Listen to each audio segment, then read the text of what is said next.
What's up, guys? I hope you're all having a good...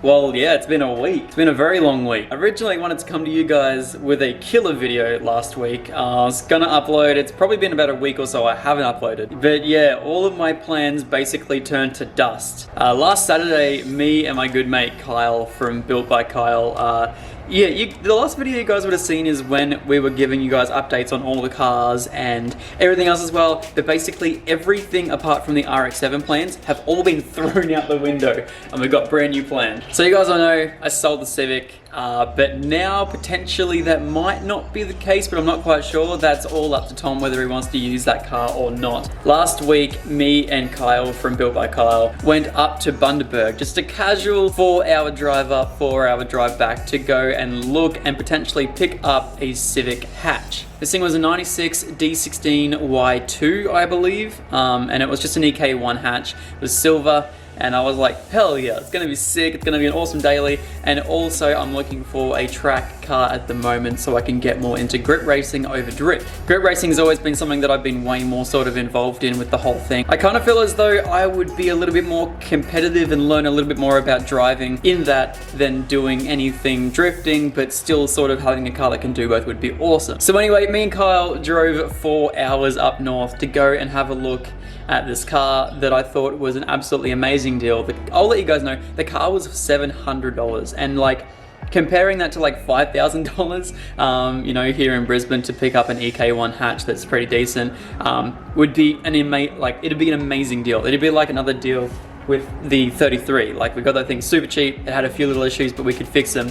But we got up there and this thing was munted. It wasn't even worth the 700 bucks, and then he lowered his price again to 500, and I was like, I really should just pick up this thing, but we had no way of getting it back down to Brisbane. Like, the car started, it drove, it ran, but basically to put it on the track or to put it on the street, I would have to change around every single bush. I would have to replace the power steering, all the power steering lines. It had horrible oil leaks. It would have turned into another 12-month project of getting this car actually track ready, and then by then I'd probably have different plans of doing different cars and everything else as well. So basically, to replace the stuff that I would want to replace on that car, or that I would have to replace for the track, it was just to get a whole new car. So I thought it'd be a little bit easier for me financially, literally just to go out and buy something that's a little bit better in terms of quality, something that's a little bit more expensive, and where all the parts are there ready to go. I wish I'd got some footage of this car, but it was just like, it was a no-go. It just wasn't gonna happen.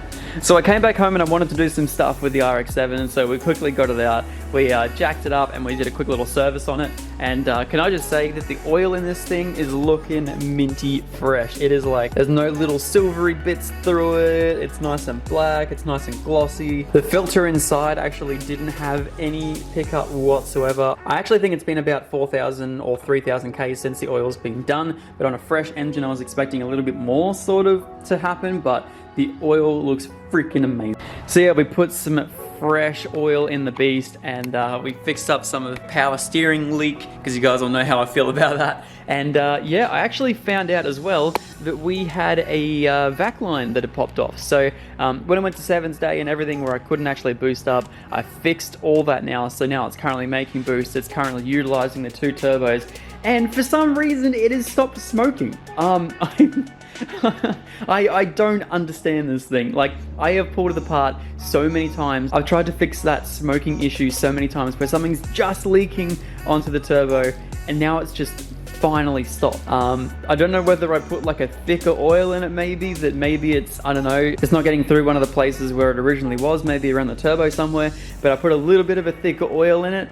It's not even that crazy thick. Which one did I use? Yeah, I used this stuff here, a 15W40 premium mineral Penrite. And so we chucked that in the car, and I don't know whether it had like a thinner oil or something, but that smoking has completely stopped. I know I still do have the single turbo on order, so we're still going to be doing it, of course.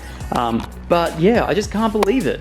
It's the thing's just performing amazingly, and we've been driving it around town and doing a whole heap of stuff. Like last Sunday we got it out the garage and we took it around for a bit of a drive, and it was absolutely amazing. We went all the way to Redcliffe and back. The car performed flawlessly throughout the entire thing. It was just perfect. And yeah, we're gonna be doing the same thing tomorrow. I think it's gonna be a lot of fun. So a bit more driving around, a bit more cruising, and I feel as though we are ready to hit the mountains pretty soon. So as long as I don't see any more smoking or anything like that along those lines, yeah, I'm gonna feel real confident to take this up through the mountains soon. So I'm so excited. And that leaves me to the 33. You guys might have seen up on Facebook, I posted the thing up for sale. Yeah. So I posted it up for sale. I got a few little offers. I'll point you guys around towards the car a little bit more. So I posted the thing up for sale. I got a few offers, and to be honest, I was like, there's only a few cars that I feel like I could get. There would be a good combination of track and street, and you know, be able to have a nice little sort of grip car that's decently reliable.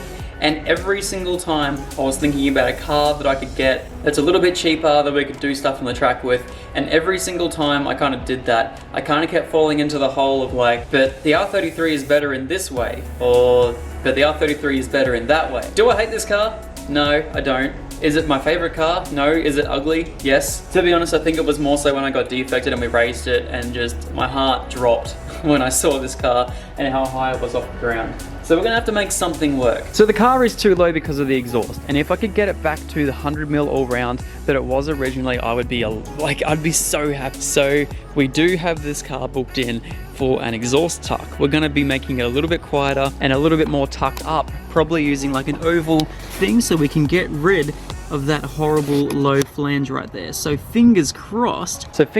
We should be able to get this thing a little bit lower and a lot quieter. So then that got me thinking, like, this thing would be such a good street car if I just did everything properly and just got the car to a point where I feel comfortable in it, I can listen to music, and I can take it out on the track with a few little changes to the suspension and the tires and everything else as well. So I've decided that we're going to be keeping the 33. We're not going to be getting a Civic anymore. Potentially we might even be able to just get the one that Tom has at the moment, depending on what he wants to do with the car. But we're going to be changing the R33 up, and we're going to be making this thing nice. I know it sounds so weird. So there's a few things that I've really been looking at with the 33 to just try and like make myself fall in love with the car again. And there's little things that I've had issues with for the entire time that I've owned the car, and it's going to take a few months, I think, to gather all these things together and make sure that this car is perfect for me to daily drive it, and then also be able to take it to the track whenever I want to. So first of all, we have Link sending out a wideband kit for this car. So we're finally going to be able to read the AFRs in this thing on the fly and be able to cruise around knowing that we're saving fuel, it's nowhere near as bad, and to make sure we are looking after that fresh RB25 build. It has still been absolutely flawless. We have had a few little issues ever so recently. I think I might have a split in the vac line somewhere, so I might do a little boost leak test or something along those lines, just to see if we can try and find anything today. It's been idling a little bit funny. So yeah, massive thank you to Link. They're going to be sending that out very, very soon. And then I think along the lines of also speaking about the mechanical stuff, we also have a trigger kit, which I'm swapping the old straight pipe for, basically, with the guys out at On-Song Performance. We're going to be finally putting a trigger kit, an NZ wiring trigger kit in this car to hopefully clean up the RPM and just make this thing a whole lot smoother to drive. And then not only that, I'm also in the talks at the moment with Hypergear, who are the ones that are currently sponsoring the turbo on the RX-7, that beautiful ATR 45 SS. It's going to be absolutely amazing. But yeah, they do a couple of awesome bolt-in kits for the RB25. So fingers crossed, this thing hopefully very, very soon should have a little bit of a different power plant, and we should actually have this thing running really nicely on some really decent quality parts. You guys will know for the first half of this build I wanted to test out what cheap parts are like, and I've discovered very, very quickly that cheap parts are cheap for a reason. I've always had a Max Peating Rods turbo on standby ready to go just in case this one here blows up. This one here is already leaking oil after about 6 months or so, and not only that, but I feel like it's just always, it's not holding the same amount of boost as when we first tuned it. It's just a little bit hit and miss. Hot days, cold days. It's just, I don't know. But everything that I've really spent money on, like the injectors, the fuel rail, fuel pump, all of those high quality lines that we got, the catch can, and even the Freddy, even though it was a copy of a good part, it was still fairly expensive to get that whole thing done up. And to have that all working flawlessly in the car and not leaking any coolant or anything on those lines, the car has actually been surprisingly good ever since we put that new alternator in, you know, spending money on the LS alternator upgrade around about $500, and then doing that chassis ground as well from the back of the alternator. the car has been flawless. And so it's kind of like lifted my spirits and made me fall in love with the car a little bit more and made me enjoy driving it around. But there's a few things I really want to fix, and one of them is that horrible exhaust. And as soon as we get that sorted, I think this car is going to be a lot nicer to drive. We're going to be able to hear that turbo so much more and finally quiet this car down a little bit so it's a little bit more enjoyable to drive. Now, not only that, but as soon as we get the exhaust all tucked up and away, we should be able to lower this car a little bit more, especially at least on the front. I'm not too stressed about the back. The back's pretty aggressive, but the front is certainly a place where I really want to fix this car up. It looks just horrible. So I've written down a few little things in terms of stuff that I want to do to the R33 to make me sort of enjoy the car a little bit more and to make me not sell it. So first of all, I'm going to be changing the tires up on the car. I bought these tires basically for drifting, and we've used them for drifting. They still have a little bit of life left, but we got a set of wind runs on this thing all around, up through the mountains and everything else as well. It is absolutely dreadful. I don't enjoy running the wind runs at all. They're cheap, they're nice, but they look absolutely terrible, and I really want to get some thick tires in this thing. If we're not going to be running it as low as we were before, then I definitely think getting away with some thicker tires on this thing would be great. We originally ran 265 semi-slicks all around on this car, and it was absolutely amazing, and I think that's what we're going to be going back to on this setup. So yeah, if you guys could imagine the front end just a little bit lower, but also running basically some squared off tires right there on these TSG rims, I think that would look absolutely amazing. Like, even though these rims are cast, they're still absolutely amazingly light. And so far over the roadworks that we've been driving over every day and everything else as well, these rims aren't cracked. So stuff like where I knew when I had the Falcon the rotors would be cracked, these are not cracked at all. I had a look, they're not out of round, they're not anything as well. These have actually really surprised me. So yeah, massive thank you to TSG for sending these out. These have been some amazing rims. I still love the look of them. So it's going to be nice when I finally get a decent set of rubber on them and then we finally put these things through their paces on the track. So you're not only that, but looking around the outside of the car, we're going to be lowering it a little bit more as well. The front's currently sitting like 15 centimeters off the ground and it's just looking horrible. So as soon as we get new tires and everything else sorted for the car, we're going to definitely be able to lower it a little bit more, and hopefully the car should be a lot nicer to look at, and that's going to make me want to do the other stuff that I've written down on my list. So another thing I'm going to get rid of or try to place in a different area is the powertrain digital dash. I have absolutely loved it. I feel in like a street car, it's a little bit overkill for me at the moment. It's been able to work in a lot of my other cars like the Falcon, and then also been able to work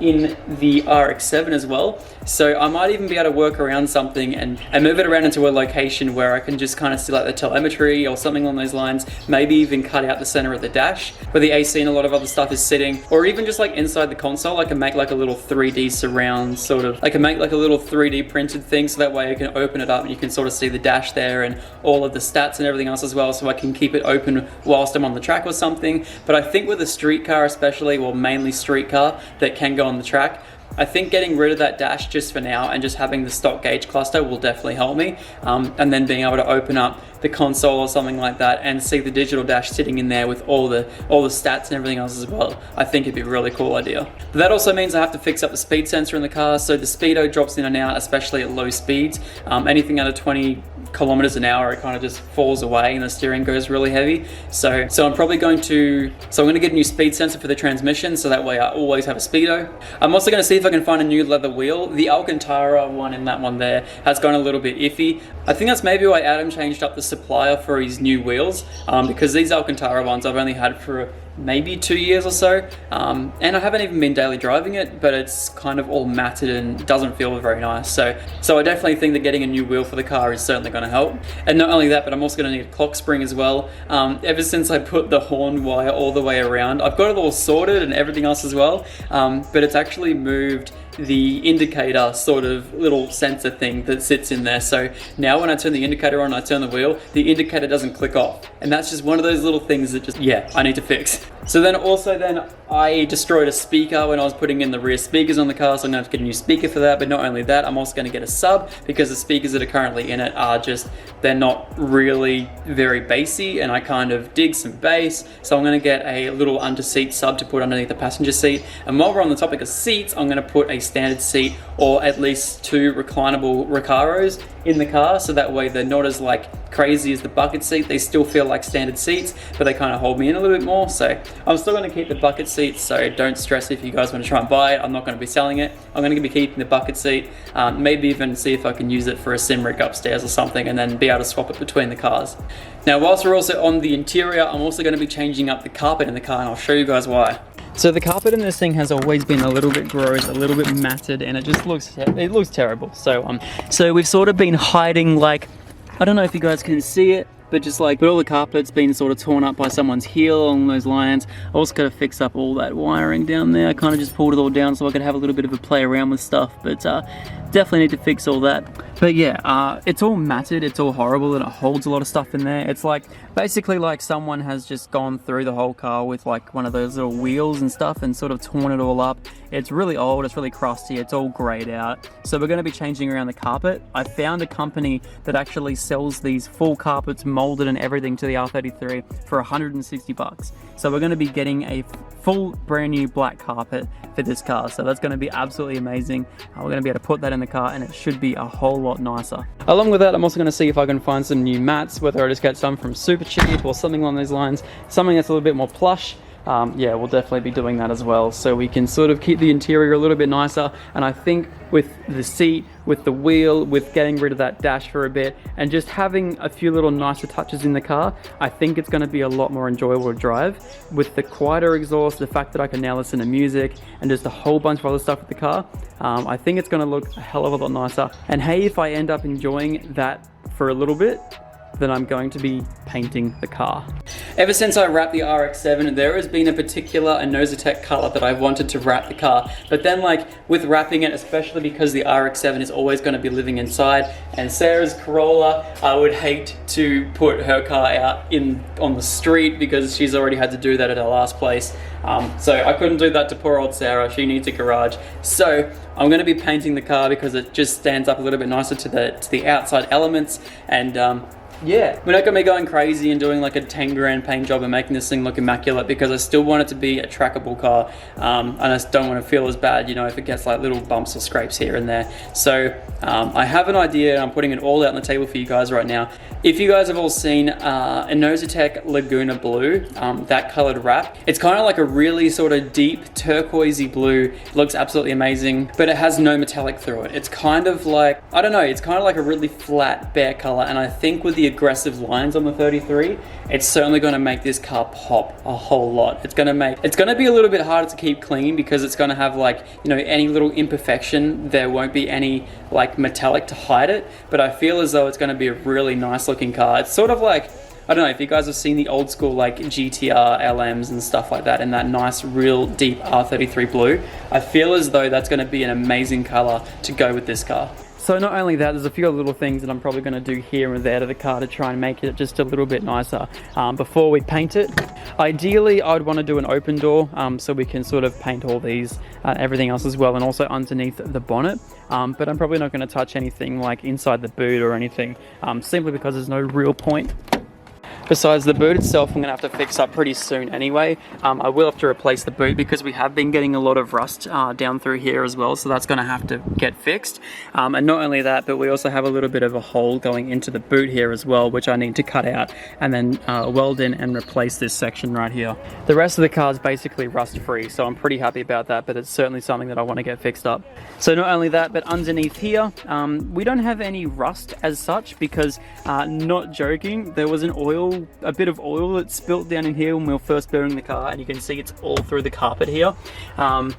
But the oil has been stopping all of the rust from building up through here. It has been so funny. So there is absolutely no rust down through here at all. It just looks all manky and disgusting. So I'm actually going to be doing a little bit of a boot setup and seeing if I can fix up some of the main bits across the boot here. It still has all of the carpet on the sides here, so I'm pretty happy about that. I'm going to see if I can create like a little bit of a block off here, so for the battery and everything else as well, that has some little quick release tabs, and maybe just use some plywood and just make a little bit of a template and make that all work. But then I'm also going to go to Super Cheap and I'm going to grab some Raptor lining and see if I can quickly just get rid of all of this just horrible sludge and everything else that's down here. I'll put some like textured paint or Raptor line the whole boot, so that way it all looks all nice. And then we'll put the spare wheel back in, put another plywood cover over here, and then see if I can whether I can try and fix this up or whether I can just get some new carpet and just make some myself, and we'll maybe see if I can find some of the same carpet that's currently sitting in the car. So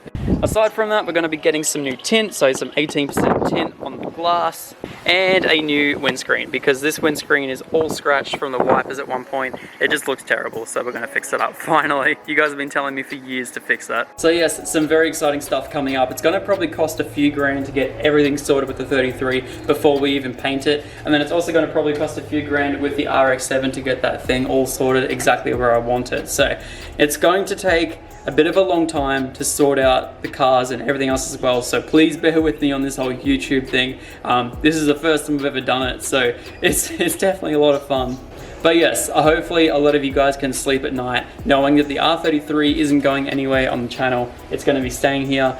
So hopefully, fingers crossed, because I haven't uploaded the whole week, I'm going to try and get a video for you guys up tomorrow night. This is just going to be a boring talking video once again, I'm sorry, but we're going to try and do a whole lot more stuff. And yeah, maybe even see if we can fix up the boot in the car today and get that all sorted. So I might even head to Bunnings right now in Sarah's car while I have it, and get some supplies. So anyway guys, thank you so much everyone for watching. I really do appreciate it, and I'll see you all in the next one. Peace. Yeah, and first of all, I'm not trying to be someone I'm not. Well, there's plenty different ways for you to go and get your props. You don't need to try pretending living lifestyles you ain't got. That's that shit I told myself when I was low and feeling lost. Learning lessons pay the cost while they watching Hugo.